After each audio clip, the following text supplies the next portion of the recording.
So having actually done our research project now and investigated all the different things that we wanted to, we are now down to actually pulling everything together into a report. So in this slide series we're going to actually look at how we go about reporting the information that we have collected in our research project. Now, reporting and essay writing, they are two very different things. Reporting is its own structure of writing. Of course, you can use many different styles within report writing, but when we think about it, essay writing tends to be more discursive and makes use of sort of complex sentences, whereas in reporting we're looking at using good, clear, concise language to get across what our research has been about and what the results have been and what the conclusions are.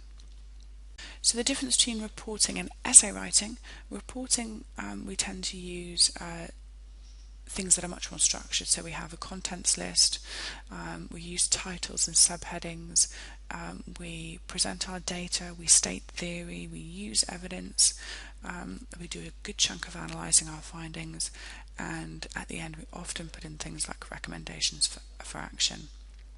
With essay writing is much more based on sort of continual text. We don't tend to use subheadings. We discuss and present arguments, and we write at length and in depth. We don't do that kind of thing in reporting. With reporting, is there a set formula for reporting? No.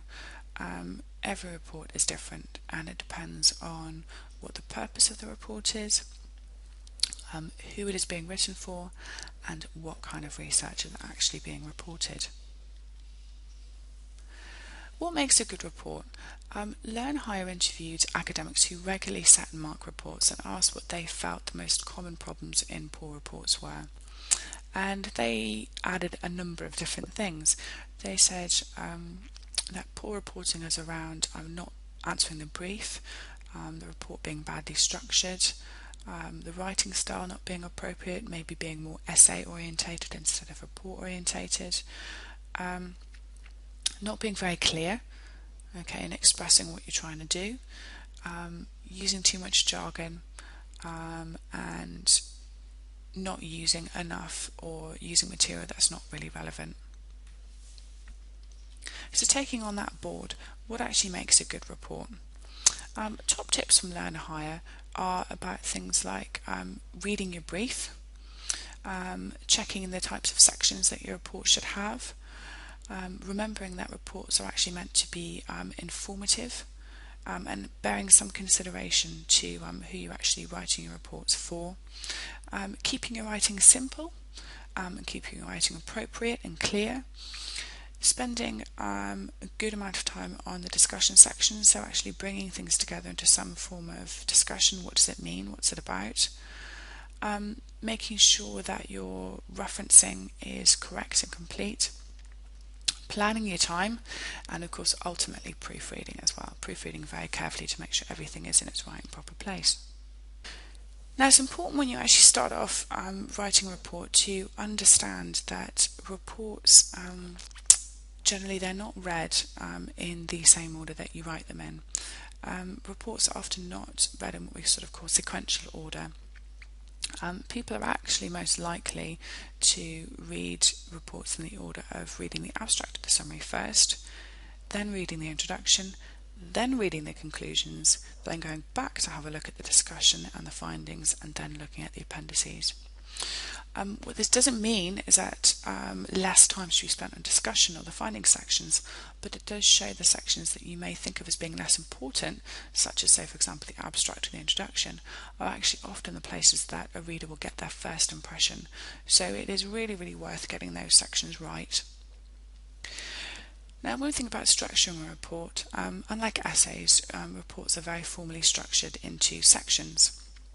Sections make it easy for a person that is reading a report to jump straight to the information that they need.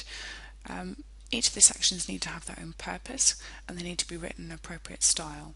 For example, methods and results sections are mainly descriptive, whereas a discussion section, that really needs to be analytical. Reports for different briefs require different sections, so always check the brief or requirements of a report carefully. So in this example here, a general report structure, we generally start off with a title, then follow with an abstract and an introduction. We then put together our literature review. We have a look at the methods and the results from our research. We then pull that together into a discussion to discuss what the research has told us, bring that all together into a conclusion, and then deal with our referencing and our appendices. So if we deal with each of those particular sections in turn, obviously the title, when we start with that, we need to concisely state the topic of the report. The abstract is what we kind of call the shop window, really. It's the shop window for your report, and it's the first section that is often read, and it's actually the last section to be written. The length of it will generally depend on the report and how it's sort of being, how long the report is and how it's being used, but usually generally no more than 2 paragraphs and always less than a page. You sort of write it as if you're thinking as a series of brief questions. So what's the purpose of the report? What methods did you use? What were the main findings and conclusions? And did your work lead to any new recommendations for future actions? The introduction, or what we call the background or context, that actually states what the report is about. It goes through and explains what the rationale is for undertaking the work, how the report's going to progress, and the background to the study. That kind of thing needs to be written in what we call sort of an explanatory style, just explaining what's going on to the report. The literature review is a summary of the research work that's already been done on the topic of your report. Only include direct and actual relevant studies. This should be written more like an essay. It needs to be discursive in style, with an introduction, a main discussion that's grouped around themes, and a conclusion. And the conclusion is really important because it actually ties in what the point of the literature review is. It tells you how the literature review, the outcomes of that, have actually informed your research. The method section or methodology section, you need to clearly state how the research was carried out, explaining the reasoning behind your choices, including the techniques and any equipment that was used. You need to go through each step of your research methods and be incredibly thorough. Write it in a very factual and very informative style. Your results section, or what we call the data or findings section, these actually present the findings of your research, and you need to do that as simply and as clearly as possible. Use a format that will achieve this most effectively. That may be text, there may be graphs, tables, diagrams, different things like that. We're going to talk a little bit about that more in a different slide series. The discussion section, now that should neatly bring everything together. It should show how your findings have responded to the brief that you've outlined in your introduction. It should be written in what we call sort of a discursive style. It should discuss what the findings show and why they show this, and it needs to include evidence from previous research to back up your explanations. If there are any problems, you need to mention them at this stage, and you need to talk about how they could have been solved. Your conclusion section is of course a short summary section that actually brings together the main points of the research. You don't present any form of new argument or evidence here, but you may include recommendations for action and suggestions for other further research. Your referencing this needs to be full details of any works that you've referred to throughout your report. That includes books, journals, websites, and any other material. You might also need to list work that you've used in preparing your report, but you haven't actually explicitly referred to. You need to check the instructions for referencing and the correct style of referencing to use, as different reporting structures may use different styles. The last thing to do is to write your appendices, and your appendices, they include any additional information that may help the reader, but that's not sort of essential to the report's main findings. So it might be, say for example, the interview questions, raw data, glossary of terms, so on and so forth.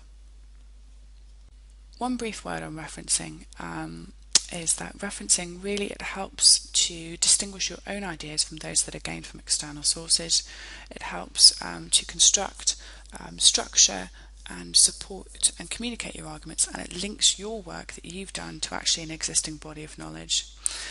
If you want more information about referencing, LearnHire have produced an excellent interactive website that offers an overview of the principles and practices of referencing and advice on how to avoid plagiarism. To learn more, give it a try, and you can find it as an additional resource.